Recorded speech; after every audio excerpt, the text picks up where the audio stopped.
أعوذ بالله من الشيطان الرجيم. بسم الله الرحمن الرحيم. لن ينال الله لحومها ولا دماؤها ولكن يناله التقوى منكم. كذلك سخرها لكم لتكبروا الله على ما هداكم وبشر المحسنين. صدق اللہ العظیم. سورہ الحج آیت نمبر 37 آپ کے سامنے تلاوت کی ہے. اس کا ترجمہ کچھ اس طرح ہے: لن ینال اللہ لحومها ولا دماؤها. تمہاری قربانیوں کا نہ گوشت اللہ کو پہنچتا ہے نہ خون پہنچتا ہے.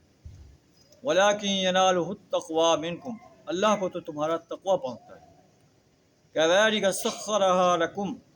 اس طرح اللہ نے ان قربانیوں کے جانوروں کو تمہارے لیے مسخر کر دیا کہ تم انہیں ذبح کر سکتے ہو. اتنے بڑے جانور جو ہے اللہ نے تمہارے تابع کر دیے ہیں.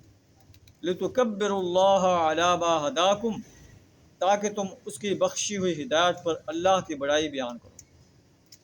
وَبَشِّرِ الْمُحْسِنِينَ.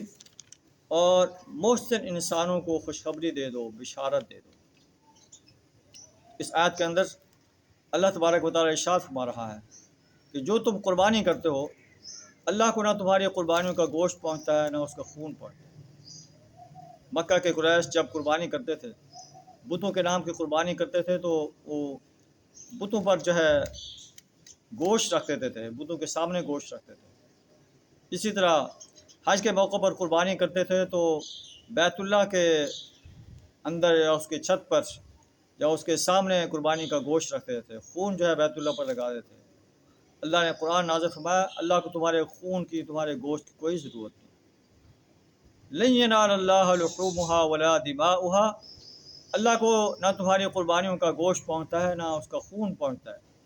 ولکن ینالہ التقوی منکم. اللہ کو تو تمہارا تقوی پہنچتا ہے کہ تم نے کس خلوص کے ساتھ اللہ کے حضور قربانی پیش کی.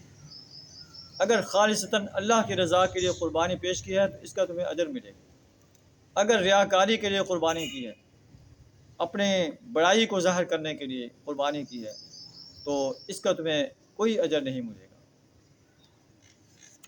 کذالک سخرھا لکم لتکبروا اللہ علی ما ہداکم. اللہ فرماتا ہے کہ اللہ نے ان جانوروں کو تمہارے لیے مسخر کر دیا ہے تاکہ تم اللہ کی بڑائی بیان کرو. زبان سے بھی اللہ کی بڑائی بیان کرو. اللہ اکبر لا الہ الا اللہ واللہ اکبر یہ پڑھو. اور عملی طور پر بھی اللہ کی بڑائی بیان کرو. اللہ کی بڑائی کو قائم کرنے کے لیے اپنا کردار ادا کرو. زندگی کے ہر شعبے کے اندر اللہ کے آرڈر کو دیکھو. اللہ کا آرڈر کیا ہے؟ انسانوں کے آرڈر کو جو اللہ کے آرڈر سے ٹکراتے ہیں انہیں چھوڑ دو. اللہ کے آگے جھک جاؤ. اپنے دل کو اللہ کے آگے جھکا دو. اپنی خواہشات کو اللہ کے تابع کر دو.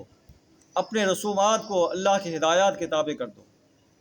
اللہ فرماتا ہے کہ تم ایسا کرو گے تو پھر میری طرف سے تمہارے لیے بشارت ہے.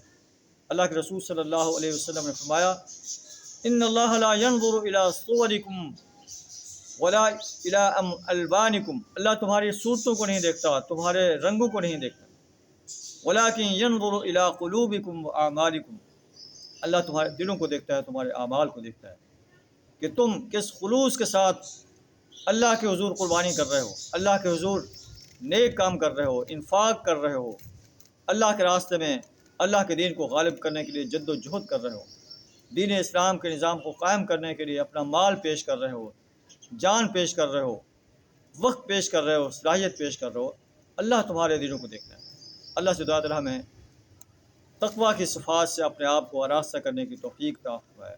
وآخر دعوانا الحمد للہ رب العالمین.